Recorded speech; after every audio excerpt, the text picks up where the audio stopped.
متوجہ ہو کر کچھ سبق سیکھنے کی کوشش کریں گے۔ اللہ رب العزت نے ارشاد فرمایا افلا یتدبرون القرآن ام علی قلوب اقفالها، کیا تم نے کبھی قرآن میں تدبر کیا، غور کیا؟ ام علی قلوب اقفالها، کیا تمہارے دلوں پر تالے لگ چکے ہیں؟ یعنی اللہ رب العزت ہمیں اپنے قرآن کی طرف اور اپنے فرامین کی طرف متوجہ فرما رہا ہے اور ارشاد فرما رہا ہے کہ اے بندو، کیا تم نے میرے قرآن میں کبھی غور بھی کیا ہے، تدبر بھی کیا ہے، کبھی غور و خوض کر کے دیکھا ہے کہ میں نے جو قرآن 30 پاروں کی صورت میں نسخہ کیمیا تمہارے لیے اتارا، اس میں نے کیا پیغام بھیجا ہے اور تمہارے لیے اس میں کیا پیغام ہے؟ کیا کبھی تم نے ادھر توجہ بھی کی، غور بھی کیا، تدبر بھی کیا، یا تمہارے دلوں پر تالے لگ چکے ہیں کہ تم غور و خوض کر ہی نہیں سکتے؟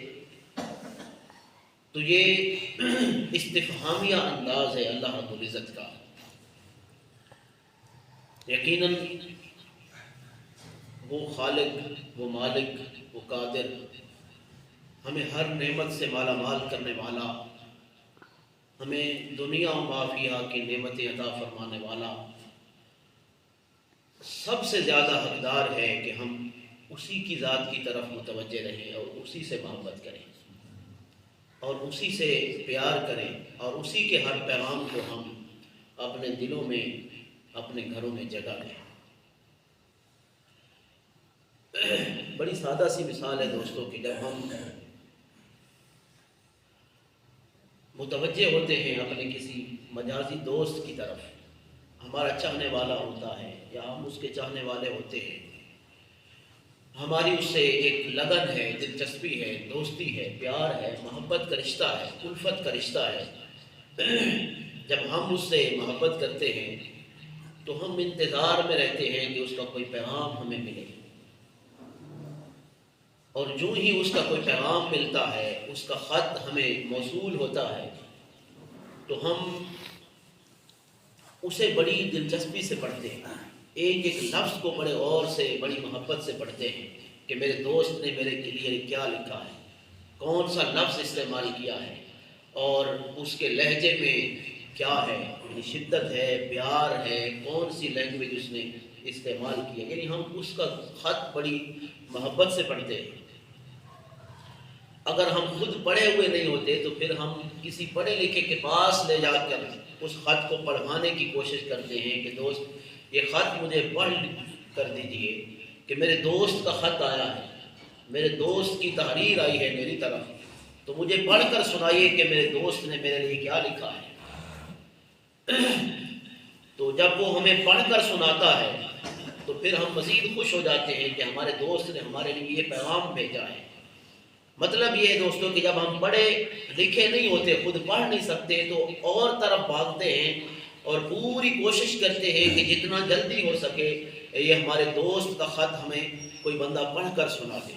مگر افسوس، جس سے ہم نے دوستی کرنی تھی اس نے تو ہمارے لیے 30 پاروں کا خط لکھ کر بھیج دیا ہے ہمارے ساتھ ہی، مگر اس خط کو ہم نے کبھی پڑھنے کی کوشش نہیں کی۔ وہ نسخہ کیمیا، وہ تحریر ابدی، وہ اللہ رب العزت کا جو خط 30 پاروں کی صورت میں ہمیں مل چکا ہے، وہ ہمارے گھروں میں پڑا ہے، ہم پڑھ بھی سکتے ہیں، ہم اسے کھول کے روزانہ دیکھ بھی سکتے ہیں، مگر ہم نے اس خط کو کبھی نہیں پڑھا، اس خط پر کبھی غور نہیں کیا، اس خط کو ہم نے خود پڑھے ہوئے نہیں ہوتے تو ہم نے کسی پڑھے لکھے کے پاس لے جا کر اس کو پڑھوانے کی کوشش نہیں کی کہ یہ ہمیں پڑھ کر سنائیے کہ ہمارے رب نے، ہمارے دوست نے ہمارے لیے کیا لکھا ہے، ہمیں پیدا کرنے والے قادر مطلق نے ہمارے لیے کون سا پیغام بھیجا ہے۔ ہم نے کبھی دوستو اس طرف غور نہیں کیا۔ کاش ہم اپنے رب کے حضور سر بسجود ہو کر اپنے رب کے پیغامات کو اپنے دلوں میں جگہ دیتے، اپنے گھروں میں جگہ دیتے، تو ہمارے معاشرے کا حال ہی کچھ اور ہوتا. ہمارے اوپر اللہ رب العزت کی طرف سے برکتوں کا جو چھم چھم برسنا تھا وہ حال ہی کچھ اور ہوتا، مگر ہم اس سے غافل ہوئے. تو رب کا پیغام ہمیں جھنجھوڑ کے کہہ رہا ہے افلا یتدبرون القرآن، اے انسان تو قرآن پہ غور نہیں کرتا؟ ام علی قلوب اقفالها، کیا تیرے دلوں پر تالے لگ چکے ہیں؟ دوستو یہ تالے کھولنے کی ضرورت ہے کہ ہم اپنے دلوں پر لگے ہوئے تالے کھولیں. دلوں پر لگے ہوئے تالوں کو کھولنے کے لیے بہت سارے راستے ہیں ہمارے لیے، بہت سارے ہمارے لیے ذرائع ہیں، اسباب ہیں کہ ہم اپنے دلوں کو تالے کھول سکتے ہیں. مگر وہی دلوں کا تالا کھلے گا، وہی تالا کھلتا ہے جس تالے کو چابی لگائی جائے. چابی لگائے بغیر تالا کھلتا ہی نہیں. تو ہم کب اپنے ہاتھوں میں چابیاں لیں گے اور دلوں کے تالے کھولیں گے؟ ضرورت ہے دوستو ہم پلٹ آئیں، اپنے رب کے حضور تالے کھولیں. اور تالے کھولنے کا اہم مجرب نسخہ اللہ کا کلام ہے. اس کلام پر غور کریں، اس کلام کو پڑھیں. اس قادر مطلق نے جو 30 پاروں کی صورت میں ہمیں خط لکھا ہے، اس خط کو پڑھیں. خود پڑھے ہوئے نہیں ہے تو کسی پڑھے لکھے کے پاس لے جا کر اس کے قریب بیٹھ کر اسے عرض کریں کہ ہمیں یہ پڑھ کر سناؤ ہمارے خدا نے ہمیں کون سا پیغام دیا ہے. ضرورت ہے دوستو کہ ہم اس خط کو پڑھیں اور پڑھائیں، پھر اس خط کو سمجھیں کہ ہمارے رب نے ہمیں کیا لکھا ہے. حضرت عمر فاروق رضی اللہ تعالیٰ عنہ کے متعلق آتا ہے کہ حضرت عمر فاروق نے سورہ بقرہ جو قرآن مجید کی دوسری سورہ ہے فاتحہ کے بعد 8 سال کے اندر سورہ بقرہ کو پڑھا تھا. ہم تو 8 منٹ نہیں لگاتے، 8 سال. اور وہ ہماری طرح کوئی سرائکی یا اردو زبان والا نہیں تھا. حضرت عمر فاروق خود عربی تھے، قرآن بھی عربی زبان میں ہے، یعنی عربی زبان کا جاننے والا اور جلیل القدر صحابی حضرت عمر فاروق رضی اللہ تعالیٰ عنہ جیسی ہستی نے 8 سال لگا دیے سورہ بقرہ پڑھنے پر. کسی نے پوچھا حضور آپ تو قرآن کو بخوبی جانتے ہیں، معنی جانتے ہیں، مطالب جانتے ہیں، مورد جانتے ہیں، شان نزول جانتے ہیں، قرآن کے سارے مطالب کو آپ جانتے ہیں، ایک ایک لفظ کو آپ جانتے ہیں، آپ کے لیے مشکل ہی نہیں ہے، آپ عربی میں ہیں، آپ عربی جانتے ہیں، قرآن بھی عربی میں ہے، تو پھر وجہ کیا ہے کہ 8 سال لگا دیے ایک سورت پر؟ تو اس کی وجہ کیا ہے؟